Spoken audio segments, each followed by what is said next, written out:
우리 하나님 말씀 말라기 3장 7절에서 12절 말씀을 같이 봉독을 했습니다. 우리 말씀 가지고 11조 신앙 이해하기라고 하는 제목으로 우리 하나님 말씀 증거하겠습니다. 우리 11조에 대한 대중적인 이해와 생각은 대개 여러분들 많이 그 록펠러의 11조 잘 들여서 복받은 이야기를 많이 들어보셨을 거예요. 록펠러가 11조를 계산해가지고 하나님께 드리기 위해서 11조 계산하는 사람만 채용을 해가지고 이렇게 해서 드렸다. 그랬더니 록펠러가 그렇게 복을 받았다. 이제 그러한 이야기들은 많이 유행을 했고 그런 것들을 많이 들어봐서 아실 겁니다. 11조와 축복의 상관관계에 대해서 우리가 많이 생각을 하죠. 그래서 11조를 잘 드리면 우리가 축복을 받는다. 그러한 이야기들을 많이 들어보시고, 그리고 여러분들도 그러한 어떤 신앙을 가지고 우리가 신앙생활을 할 때에 11조 생활을 하시는 것이라고 생각을 합니다. 오늘 말씀을 통해서 우리 11조에 대한 이야기, 말라기에서 왜 그 얘기를 하고 있는지를 우리가 좀 더 깊게 좀 살펴보기를 원해요.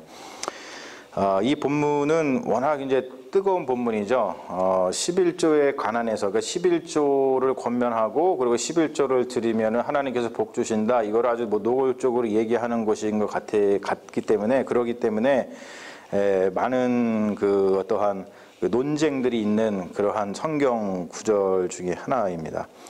그래서 이 학자들 사이에서도 아주 다양한 그런 의견들이 있어요. 그래서 한 5가지 정도의 이쪽 분야를 연구하는 그런 학자들 사이에 한 5가지 정도의 다양한 해석들이 있습니다. 근데 그것을 우리가 다 살펴볼 필요는 없을 것 같고, 그렇게 다양한 해석들이 있지만 그 다양한 해석들 가운데 일치된 생각이 있죠. 어떤 일치 생각이 있냐면은 지금 말라기서에서 말하고 있는 이 본문은 어떤 기복 신앙의 관점에서 어떤 개인의 사사로운 어떤 그런 욕심들 이런 걸 채우기 위해서 11조 잘하면은 복을 받을 거야 이런 것들을 하는 그런 이야기가 아니라 어떤 신학적인 관점에서 이제 보고 있다는 거예요. 신학적인 관점. 우리가 성경을 읽을 때는 언제나 신학적인 관점을 볼 줄 알아야 되거든요. 여러분들이 신학적인 관점에서 본다라고 하는 이 말이 이렇게 마음속에 잘 안와 닿으실 수도 있는데, 우리가 그것을 계속 좀 이렇게 연습하고 그것이 무엇인지를 계속 깨달아갈 필요가 있습니다. 그래서 오늘 말씀도 이게 도대체 무엇인가? 우리는 단순히 그냥 기복적인 생각을 가지고 볼 때에 그래 11조 내면 하나님 복 주시겠지, 이런 것을 좀 넘어서는 신학적인 관점이 있다는 것이 우리가 이것을 공부하는 학자들 사이에 어떠한 의견 일치되는 그런 생각들입니다. 먼저 우리가 좀 살펴볼 것이 뭐냐면 그 말라기 시대의 유대 민족의 상황이죠. 말라기는 우리가 알다시피 지금 구약 성경의 제일 마지막에 와 있어요. 위치가 제일 마지막에 와 있는 것을 보셔서 아시겠지만 가장 이 후대에 쓰여진 예언서라고 보시면 됩니다. 그 말은 뭐냐면은 유대인들이 포로로 잡혀갔다가 다시 돌아왔잖아요. 그래서 에스라, 느헤미야 그 성경을 보면은 이제 그들이 포로로 잡혀갔다가 다시 돌아와서 그래서 하나님의 그 말씀에 따라서 스룹바벨 성전을 다시 짓고, 그리고 또 느헤미야서에 보면 이게 성전 무너진 성벽을 갖다가 다시 건축을 하고, 그리고 바벨론에 의해서 다 무너졌던 그 예루살렘을 다시 이렇게 세워가면서 어렵고 힘들게 살아가던 그때에 하나님께서 이 말라기를 통해서 주신 그런 예언의 말씀인 것을 우리가 볼 수 있어요. 이들이 도시를 다시 세워가면서 얼마나 힘들었겠어요. 그 상황이 에스라라든지 느헤미야의 말씀을 보면은 잘 나와 있죠. 굉장히 어렵고 힘들었을 거예요. 여러분, 상상력이 좀 필요합니다. 우리는 이렇게 쓰러진 도시를 다시 재건하면서 사는 것에 대해서 우리 잘 모르고 경험을 하신 우리 어르신들도 계시지만 대개는 이제 그런 것들을 잘 모르죠.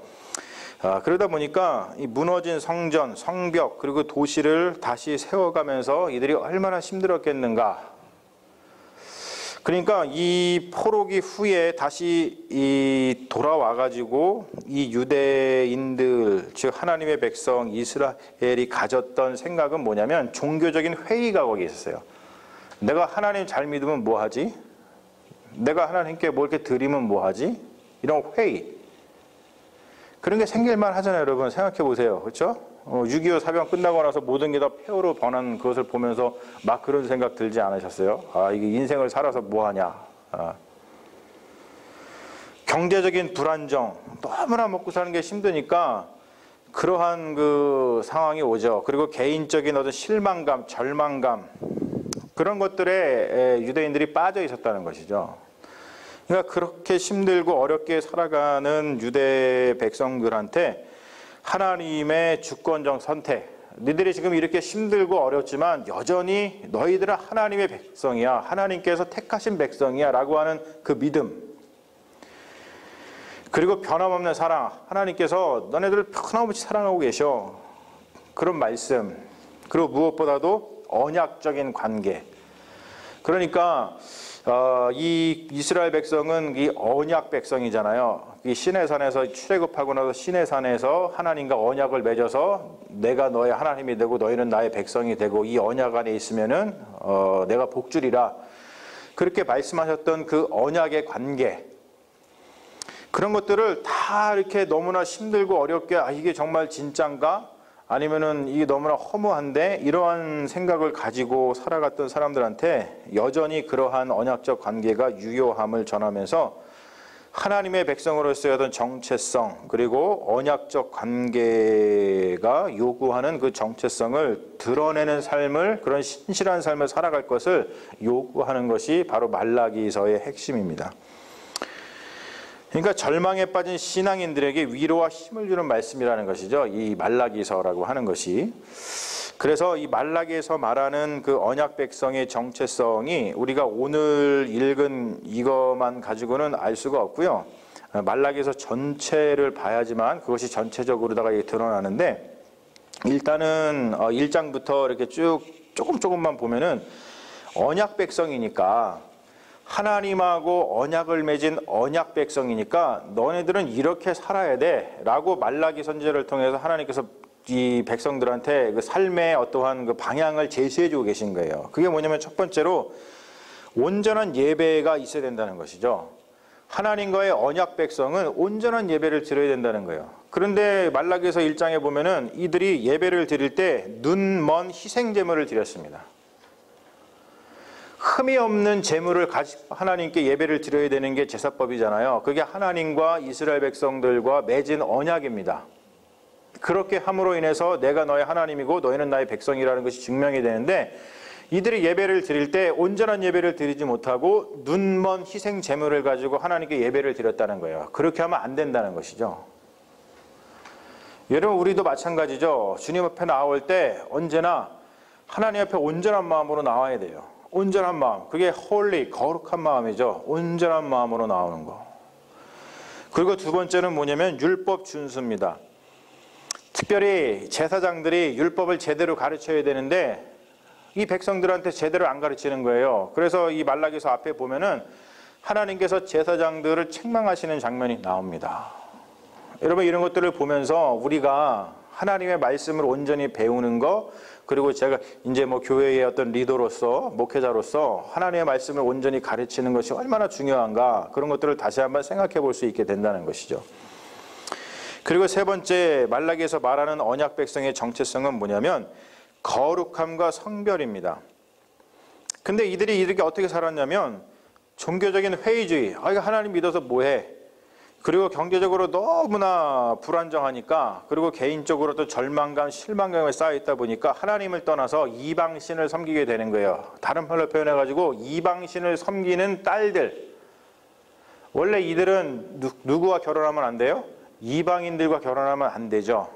예, 그래서 우리가 보면은 에스라, 느헤미야 거기도 보면은 이방인하고 결혼한 사람들 다 명단해가지고 무슨 옛날에 우리나라 뭐 일제 7일 청산하는 것처럼 그런 장면들이 거기에 나오죠. 그런 것처럼 이방인들하고 결혼하면 안 됩니다. 그 말은 뭐냐면은 이방인하고 결혼하면은 그 이방 신을 갖다가 섬기게 되죠. 그런데 이들이 이방신의 딸과 결혼을 해서 거룩함과 성별함을 버려버렸다는 거야. 근데 그것을 되찾아와야 된다라고 얘기하는 것이요. 그리고 또 한 가지는, 네 번째는 공의에 대한 신뢰입니다. 특별히 이 말라기 3장 2절 말씀은 굉장히 중요한 말씀이죠. 그가 나타나실 때 누가 능히 서리요. 하나님은 공의의 하나님이십니다. 근데 이스라엘 백성이 그거를 자꾸 잊어버린다는 거예요. 하나님이 공의의 하나님인데 하나님이 공의의 하나님인 것을 자꾸 까먹으니까 하나님 앞에서 의로운 일을 행하지 않고 자꾸 불의를 행하는 거예요. 왜요? 하나님을 무시하는 겁니다. 하나님 백성은 자기 정체성을 어떻게 갖냐면 하나님이 하시는 일은 의롭다. 하나님은 공의의 하나님이시다. 하나님이 하시는 일은 다 옳다라고 하는 그런 공의의 마음을 가져야 되거든요. 근데 그것을 못 갖고 있었다는 거예요. 그리고 다섯 번째로 오늘 우리가 읽은 이야기가 나오죠. 언약의 관계를 갱신해야 된다는 거예요. 늘 우리가 하나님과 언약의 관계가 있으니까 언약의 관계를 갱신을 해서 그래서 그 언약 관계를 잘 생각해야 된다. 그러면서 여기에 11조 이야기가 등장을 하고 있는 겁니다.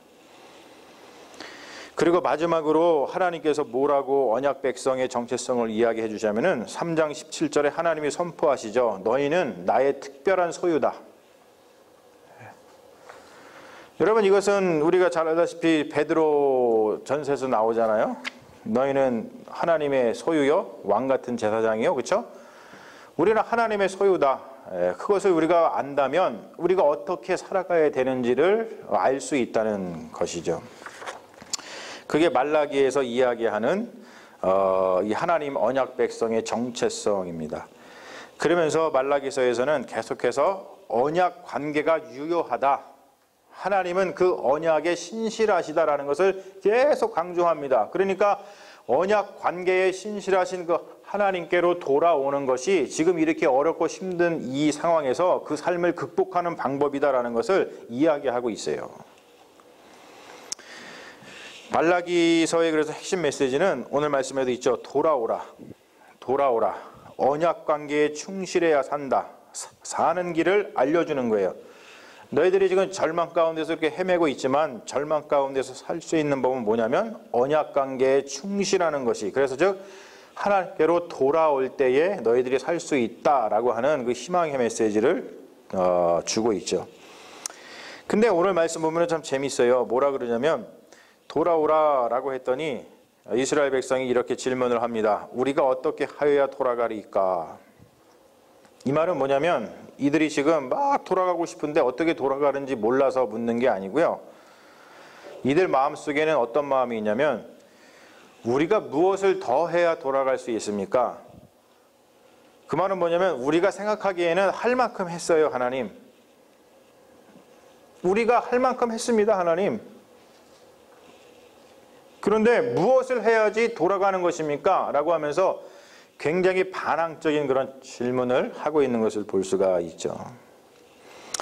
그런데 그 질문에 하나님이 무엇을 잘못한 것인지에 대한 아주 근본적인 제시를 해주고 계신데, 여러분 이게 이제 핵심입니다. 사람이 하나님의 것을 훔치는 문제를 제기하셔요. 이게 신학적으로 오늘 봐야 되는 그 11조의 문제입니다. 사람이 하나님의 것을 훔치는 문제. 여러분 생각해 보세요. 사람이 하나님의 것을 훔칠 수 있어요? 사람이 하나님의 것을 훔치려고 한다는 것은 뭐냐면 이런 뜻인 거예요. 하나님의 자리를 넘보는 거죠. 우리가 이것은 창세기에서도 우리가 보는 거잖아요. 뱀이 그걸 꼬시잖아요. 뱀이 뭐라고 꼬십니까? 야, 저거 보암직도 하고 먹음직도 한 저거 사과가 이거 동산 중앙에 열매가 있는데 하나님이 그거 먹지 말라 그랬지? 그런데 그거 먹으면 어떻게 된다? 네가 하나님처럼 눈이 밝아져. 그 말은 뭐냐면 너가 하나님처럼 될 수 있어, 그런 뜻입니다. 그러니까 여기에는 무슨 뜻이 담겼냐면 하나님의 것을 훔치려고 하는 것은 뭐냐면 하나님의 자리를 넘보는 일을 이야기하는 거예요. 하나님의 자리를 넘보는 거. 아담의 죄죠. 여러분 우리 타락의 아주 근본적인 원인이 바로 이겁니다. 하나님의 자리를 넘보는 것.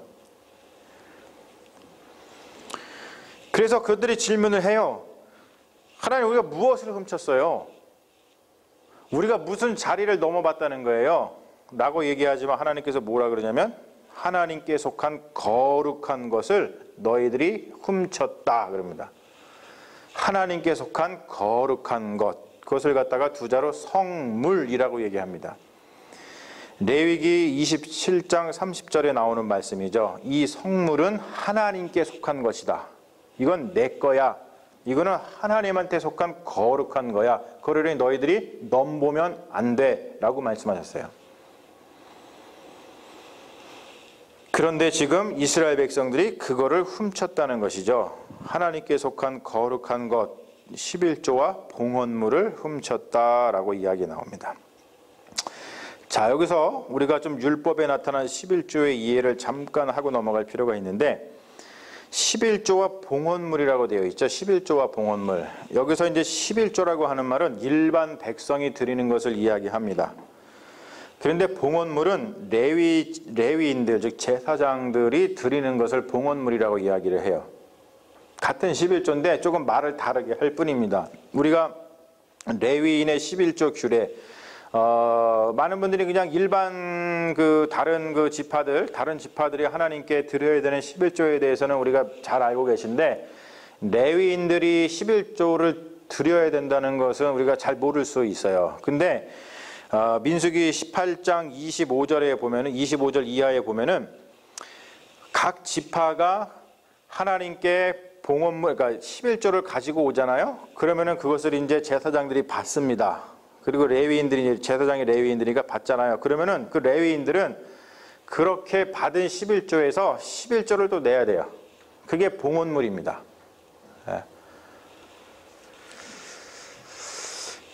레위인에게는 하나님의 분깃이 있죠. 그렇죠. 하나님이 분깃이에요. 하나님이 기업이에요. 근데 다른 지파들은 다 땅을 분배받았잖아요. 근데 레위인들은 땅을 분배받지 않고 그냥 하나님이 기업입니다.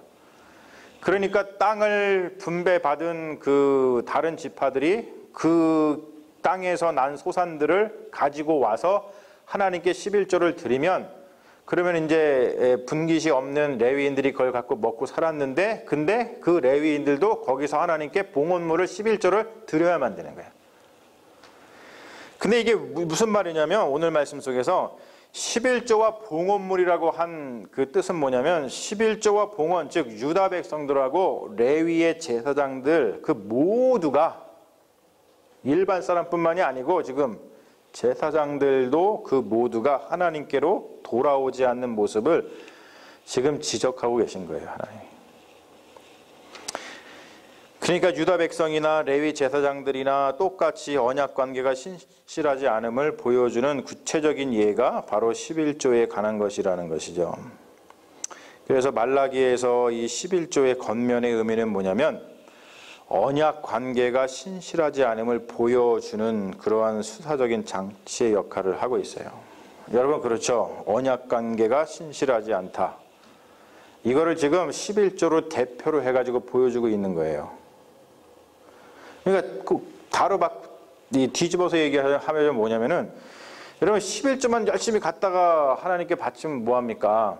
하나님과의 언약 관계가 신실하지 않은데, 그러니까 우리가 구체적으로 얘기해서 돈만 갖다 주면 뭐예요?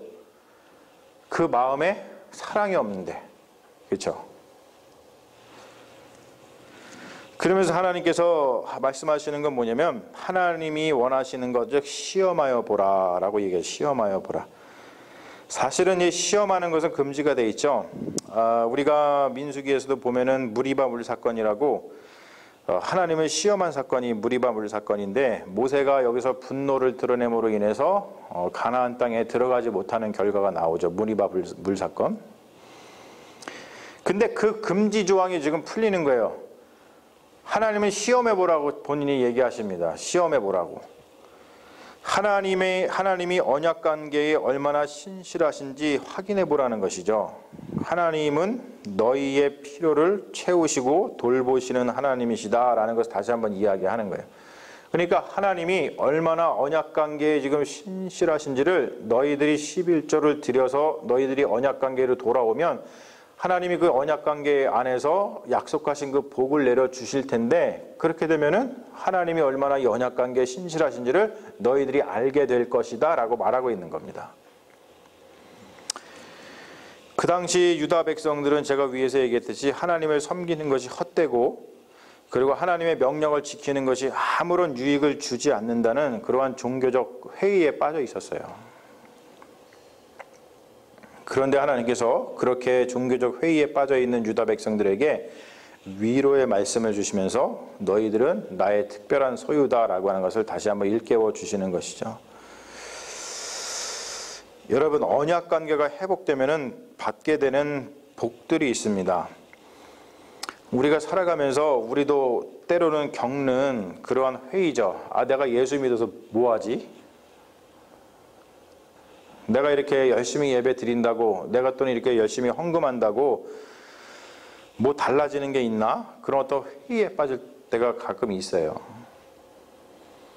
그런데 언약 관계가 회복이 되면, 즉 신앙의 회복이 되면 받게 되는 복이 있다는 것이죠. 언약 관계에 충실해 보아라. 그리하면 언약 관계에 충실하신 하나님께서 하늘의 창문을 열어서 넘치는 복을 쏟아 부어 주실 것이다. 오늘 말씀이 전하고 있죠. 근데 그 넘치는 복의 내용이 뭐냐면은 첫 번째는 풍성한 농산물입니다. 풍성한 농산물. 땅의 소산, 곡식, 과일, 그리고 가축, 소, 양. 이것을 왜 지금 하나님이 이 풍성한 이 땅의 소산을 주신다라고 얘기하냐면은 이게 또 중요한데요. 11조가 쓰이는 목적이 잘 완성되게 복을 내려주신다는 뜻입니다. 11조에 쓰이는 목적이 잘 완성되게 복을 내려주실 것이다. 자, 여러분 11조가 어디에 쓰이냐면 이 성경에 보면 11조가 어디에 쓰이냐면 세 가지에 쓰이죠. 세 가지. 첫 번째는 잘 기억해 보세요. 첫 번째는 제사의 제물을 제공합니다. 그러니까 예배가 온전히 드려질 수 있게끔 하는 것이 11조의 역할이에요. 그리고 두 번째는 회막에서 봉사하는 레위인의 보수를 충당을 하고 있죠. 그러니까 11조가 드려지지 않으면 이스라엘 백성들은 뭘 못 드리게 되면 예배를 못 드리게 돼요. 근데 예배를 못 드리게 되는 건 정말로 치명적인 거잖아요. 이스라엘 백성들한테. 그런 것처럼 11조가 쓰이는 목적, 첫 번째는 제사의 제물을 제공하고 두 번째는 회막에서 봉사하는 레위인들의 보수를 충당해서 예배를 잘 드리게끔 하나님을 잘 경배하게끔 하고, 그리고 마지막 세 번째가 있죠. 그게 뭐냐면 사회적 약자를 돌보는 일입니다. 이게 세 가지가 11조가 쓰이는 목적이에요. 그런데 이 모든 것을 잘 감당할 수 있게 주님께서 해 주시겠다고 약속을 하시는 거예요. 그리고 또 한 가지는 개인의 차원을 넘어서 국가 공동체 차원에서 이야기를 하고 계시죠. 마지막 말씀에 뭐라고 얘기하냐면은 너희의 땅이 기쁨의 땅이 될 것이다. 그리고 복받은 자라고 모든 이방 민족들이 너희들을 칭송할 것이다 이야기합니다. 자, 그래서 이러한 것들을 우리가 바탕으로다가 11조에 대해서 어떤 바른 이해를 갖는 게 뭐냐면 첫 번째 보면은 하나님과 언약 관계를 유지해가지고 신실한 하나님의 백성이 되는 것이 중요하다는 것을 알게 된다는 겁니다. 사실 우리가 11조를 드리면 물질적 축복을 받는다는 그 물질에 대한 어떤 욕망을 채우는 수단, 이런 것들을 많이 생각을 하는데 그런 것이 아니고 진정으로 내가 하나님의 백성으로서 하나님과의 그 언약 관계에 충실하고 신실한 하나님의 백성인가 아닌가 이것들을 생각해 보는 게 중요하다는 거예요. 내가 하나님과의 관계 속에서 하나님과의 언약 관계에 충실한 하나님의 백성인가 아닌가를 생각하는 것이 11조에 관한 이야기라는 것이죠. 그래서 11조는요 보면은 1년마다 드리는 11조는 제사, 즉 예배를 위해서 성전 유지와 관련해서 드리는 것이 1년마다 드리는 11조고, 그리고 3년마다 드리는 11조가 있는데 이것은 사회적 약자를 위해서 쓰이는 11조입니다. 11조가 두 가지로 나눠져 있어요. 성경에 보면, 레위기에 보면은. 그 말은 뭐냐면 11조가 잘 드려지지 않으면 신앙을 지키기 어렵고 그리고 사회적인 책임을 다할 수 없다는 거예요. 그래서 이것 때문에 지금 하나님께서 그러한 일들이 잘 유지되기 위해서는 너희들의 신앙이 잘 유지되고 그리고 너희들의 그 사회적 책임을 잘 하기 위해서는 이 11조가 반드시 필요하다라는 얘기를 하시는 거죠. 그러니까 11조가 개인적 차원의 어떤 물질적 복을 바라는 수단으로 오용되지 않기를 바란다는 겁니다. 여러분, 우리가 오늘 말씀을 보면서 이런 생각을 해볼 수 있죠. 우리 각자의 삶 속에는 종교적인 회의주의, 내가 예수를 믿으면 뭐하지? 그리고 또 경제적인 불안정, 그리고 개인적인 어떤 실망감, 이런 것들이 사실은 우리 삶 속에 다 있어요, 우리 가운데는. 그런데 그런 것들을 좀 물리치고 하나님을 신뢰하고 의지할 것을 권면하는 것이, 그게 바로 11조 신앙입니다. 여러분, 말씀에 의지한 우리의 특권이 오늘 주어졌잖아요. 시험하여 보라. 시험하여 보라.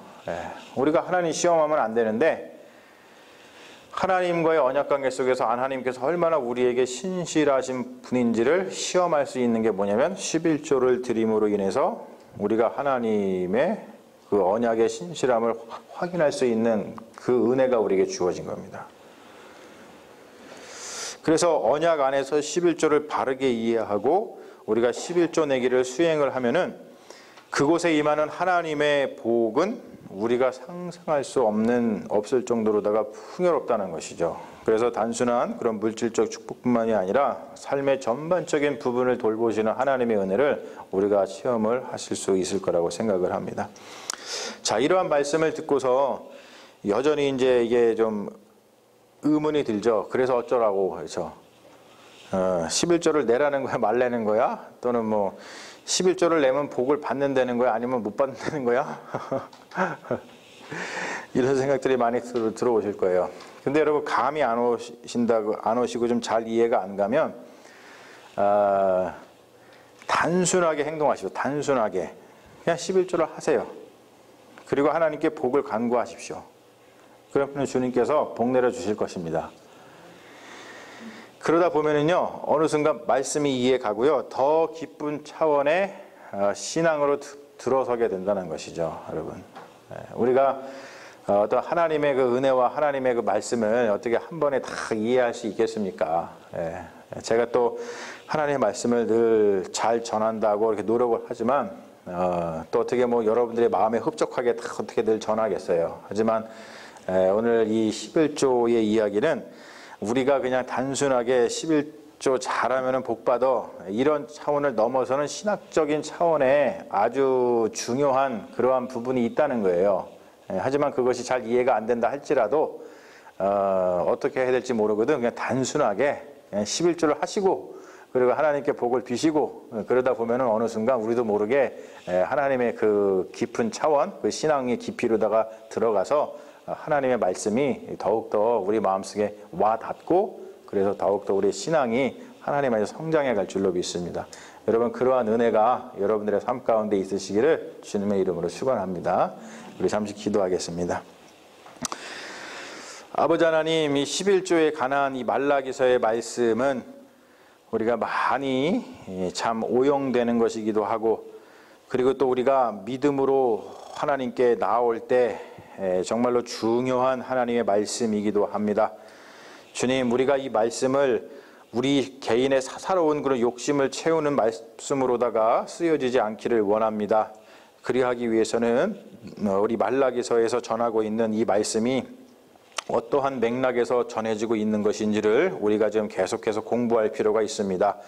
오늘 말씀도 그러한 것 가운데에서 하나님의 언약관계를 다시 한번 생각하고, 그 하나님의 언약관계 속에서 하나님이 우리 그 언약관계에 얼마나 충실하신 분이고 신실하신 분인지를 우리가 확인할 수 있는, 그 하나님을 시험할 수 있는 그런 하나님 우리에게 주신 특권입니다. 하나님께 드리는 그 11조의 예물을 통해서 하나님이 우리에게 얼마나 복 내려 주시고 우리를 사랑하시는지를 확인하는 놀라운 시간이 되게 하여 주시옵시고, 우리가 11조를 드릴 때마다 무엇보다도 사사로운 그런 욕심과 감정이 아니고 하나님의 공의와 하나님의 정의가 세워질 수 있도록 우리의 것을 드려서 헌신하는 놀라운 은혜가 있게 하시고 믿음이 있게 하여 주셔서 우리 모두가 다 하나님의 언약관계에 있는 그 예수 그리스도 안에서 승리하고 믿고 살아가는 구원받은 백성인 줄로 믿사오니 그 놀라운 하나님 그 은혜와 하나님의 뜻이 우리가 드리는 그 예물을 통해서 잘 드러날 수 있도록 주님 우리와 함께하여 주시옵소서. 주님께서 오늘 말씀을 통해서 우리에게 큰 은혜 내려주시고 더욱더 깊은 신앙의 차원으로 들어가게 하여 주실 줄로 믿사오며 우리를 구원하신 예수님의 이름으로 기도합니다. 아멘. 주여 믿습니다.